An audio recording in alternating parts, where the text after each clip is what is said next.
aba bantu nabi Imana yabashyize mu rwego rwa muttaqin, nibo yateguriye ijuru.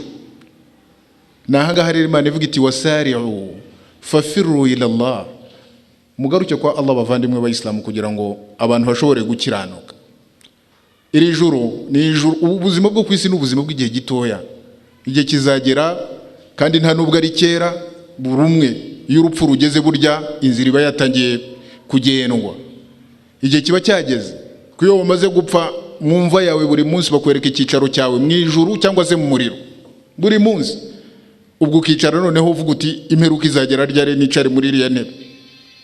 Imana mu kugaragaza ubwiza bw'ijuru abantu dushakisha, muri hadith al-Qudsi Imana yaravuze iti a'adatu li'ibadi as-salihin ma la 'aynu ra'at wala udhunun sami'at wala khatara 'ala qalbi bashar faqra in shi'ta fala ta'lamu nafsun ma ukhfiya lahum min qurrati a'yun jazaan bima kanu ya'malun.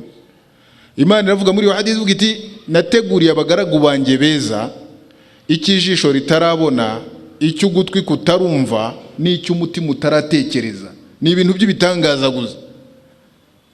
Imana ikakubwira iti ushatse wareba n'iri jambo Imana yavuze iti fala ta'lamu nafsun ma ukhfiya lahum min qurrati a'yun.